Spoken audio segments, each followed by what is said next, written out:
Hey everybody, Rob Maurer here, a week out from Tesla's Q2 earnings report, and as such, Say.com has opened up their question submission process for retail investors. So I want to go through some of those questions today, and then we do have some other news as well. But with earnings approaching, last week the person that has been helping me out with video editing, Jasem, sent me a note saying he was rooting for 50,000 subscribers for the channel by earnings, which I kind of laughed off at the time. The growth in subscribers has been pretty linear, but now a week out, we're sitting at 45,000, so it might actually be possible. About 60% of people that watch this channel aren't subscribed, so hopefully that portion of you can help prove that forecast of mine wrong.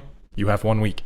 Alright, first up today, after years and years of tweets from Elon that have led to the question of whether or not he has been hacked, well, that is actually finally the case today. Elon Musk has been hacked on Twitter, as have many other prominent Twitter accounts, in a highly coordinated attack to pump a cryptocurrency scam.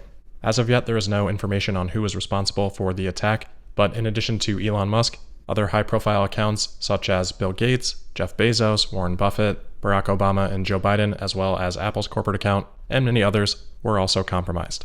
As of the start of this recording, Elon Musk's account was still under outside control, and TechCrunch reports, quote, "It's not immediately known how the account hacks took place. Security researchers, however, found that the attackers had fully taken over the victims' accounts, and also changed the email address associated with the account to make it harder for the real user to regain access," end quote. Twitter said that they are aware of the incident, they are investigating it and taking steps to fix it, and that they will provide more updates, but that you may be unable to tweet or reset your password while they review this incident.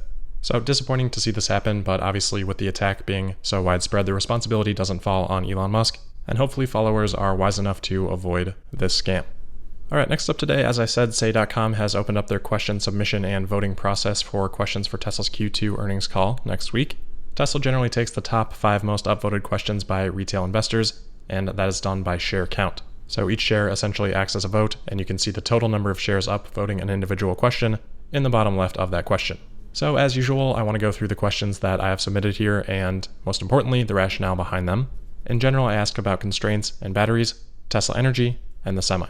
The first question here relates to some of the implications of Tesla not producing the standard range Model Y. I ask, Tesla recently decided not to produce a standard range version of Model Y, no longer offers standard range Model S and X, and has announced ramping of the Semi. Does this shift from smaller pack vehicles suggest Tesla is not as battery constrained as in the past? What are the biggest constraints? The basis of this question is that from a mission perspective, it would seem to make more sense for Tesla to ship more vehicles with smaller packs if they are battery constrained, and this has actually often been used as a bull argument when Tesla has done things like introducing the mid-range Model 3 or the standard range Model 3 a little bit ahead of expectations, using the logic that it wasn't that there wasn't demand for more of the higher pack vehicles, but that Tesla was so battery constrained that it made more sense to just ship more vehicles with smaller packs. Now for the standard range Model Y, Elon said that he felt the range would be unacceptably low, so it might be as simple as that, but that doesn't explain the lack of standard range packs for the S and the X, which would have more range, and obviously Tesla has sold vehicles with ranges below 250 miles in the past. This is especially interesting because Tesla said in the Q1 earnings shareholder letter that they have capacity for 90,000 S and X per year, but at best in Q4 they produced at 80% of that level. Maybe it's all just margin optimization, but I would be curious to hear Tesla's thoughts on the matter, and the question does address batteries in a way that I think maybe has a chance at being answered, because obviously a lot of direct questions on batteries would be deferred to Tesla's upcoming battery day. Hopefully Tesla can here discuss constraints without giving too much away. As Elon has said, batteries and autonomy are the two most important things for Tesla, so we kind of have to ask. The next question here I think builds off the question that I asked last quarter about Tesla's compound annual growth rate for automotive. Here I ask, Tesla Energy seems widely ignored by Wall Street, despite Elon's comments about the growth rate exceeding automotive. Could Tesla share more detail on current/planned projects to help investors better understand the business outlook? How disruptive is Tesla's Autobidder technology? So a bit of a twofer there, but obviously they are related. I try to discourage people from asking convoluted or multiple questions in the same question on Say. That tends to not lead to the best answers, but I think these are close enough to make sense. So in Q1, the question around Tesla's automotive compound annual growth rate, that was really to highlight the difference between analyst forecasts for Tesla's long-term outlook on the auto business versus what Tesla aspires to. And I think there's a very similar gap in understanding of the energy business, almost no analyst forecast for it, despite Elon consistently saying that it would grow more quickly than automotive.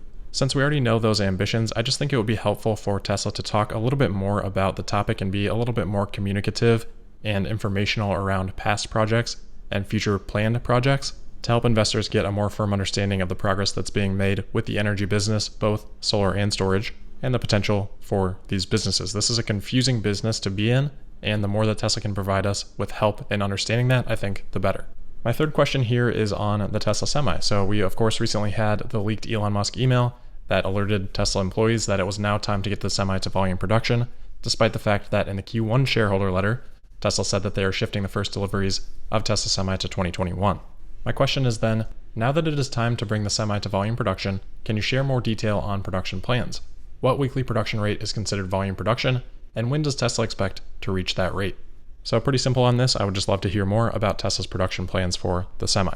I said earlier that batteries and autonomy are the most important things for investors to watch, so why do I not have a question here about autonomy? It really comes down to I don't expect to be able to get any new information at this point in time. I think any question is very likely to get a similar response to the information that Elon already shared on Twitter a couple weeks back when he replied to a question on reverse summon by saying, quote, "A lot of functionality will happen all at once when we transition to the new software stack.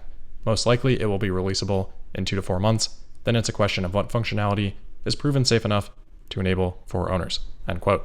Elon has already discussed that rewrite in a fair amount of detail on the Third Row podcast interview, and Elon reiterated those points again on a July 1st tweet where he said the rewrite was going well, the team is doing a great job, but that pretty much everything had to be rewritten, including, honestly, I'm just going to leave that one in there so you guys get a behind the scenes look at what I struggle with sometimes, but including their labeling software so that it is fundamentally quote unquote 3D at every step from training through inference. Because of this, I couldn't really think of another question on autonomy that would really have a good shot at getting us new information, so I opted for these other questions instead. If you do like any or all of these questions and want them to be asked, make sure you do take a second to upvote them, but overall, let's just make sure we get some good questions in there. For example, one question right now in the top 5 reads, quote, "One new Gigafactory a year is not going to be enough to achieve the company mission. When will you announce multiple new Gigafactory locations? And when will Tesla have a Gigafactory in the Southern Hemisphere?" End quote. A question very similar to this was pretty much already asked and answered on the Q1 call. Someone asked when they would announce the next Gigafactory and how many they have planned over the next 5 years. And Elon said on the 5 years part of it, quote, "I don't know right now what that number would be. I guess several more than there are today, but I'm not sure what exactly it would be in 5 years, but some number more than today," end quote. And then Zach jumped in saying, "I'll also add that our gigas have gotten bigger." So we'd be likely to get almost an identical answer on this question, which would be a wasted opportunity. Currently, the number 1 most upvoted question is on a potential ride-hailing service from Tesla before full autonomy. It says, quote, "We want the release of the Tesla ride-hailing network soon with owner drivers. It can't be done until there is a large enough concentration of vehicles in service areas. What is the threshold for vehicles needed before you can release it, and will you offer incentives to owner drivers?" End quote. I definitely understand the interest on this, but a similar question has been asked on each of the last 2 earnings calls, so I guess we're kind of going for 3 in a row here. It appears to be the same person asking this question that asked about Tesla ride-hailing on the Q4 call, with Elon replying that it probably will make sense to enable car sharing in advance of the robotaxi fleet because the car sharing can be done before full self-driving is approved by regulators. And then on the Q1 call, Gene Munster of Loop Ventures asked a similar question, which to be fair, we didn't really get too much from because Elon seemed to be a bit confused by the question. And in the case of this submitted question, it is more specific than what we've had in the past. But from Tesla's comments in the past, I just think it's not something that they're really spending much time thinking about or worrying about. Tesla isn't trying to be Uber before they have robotaxis. And I think from Elon's point of view, the way that he sees the exponential progress of autonomy playing out, the window of time that a non-autonomous ride-hailing service would be in existence for before full autonomy could take over is relatively inconsequential in the grand scheme of things, and Tesla probably doesn't want to mess with it all that long before autonomy is ready. So I could be off base on this, but that's just the general vibe that I've gotten from their past responses. And because of that, I wouldn't expect to get a whole lot of new information on this, but I could be wrong. That's the great thing about voting though. If you want that question to be asked, you can go ahead and vote for it. All right, last little thing here, just in case anybody did miss it yesterday before Elon was hacked on Twitter. He did tweet out a rendering of Gigafactory Berlin, which is just absolutely beautiful. I hope someday it can end up looking somewhat close to that, but more importantly than the image, somebody did ask him on Twitter, quote, "Is each Gigafactory iteration massively improved over the previous one, like with the cars?" And Elon responded by saying, quote, "Gigafactory is the product even more than the car," end quote. So we haven't really heard reference to the machine that builds the machine for quite a long time. And while this doesn't say that directly, it's still nice to know that Tesla is approaching things with that point of view. And it's very exciting given the fact that we have 2 gigafactories being built out right now and likely a third to be announced shortly. Think about the progress from the Model S to the Model 3 and then apply that to a factory. It's very exciting. That will wrap it up for today though. As always, huge thank you for listening. Again, don't forget to subscribe. Let's get to that 50,000 mark. And I'll see you tomorrow for the Thursday, July 16th episode of Tesla Daily. Thank you.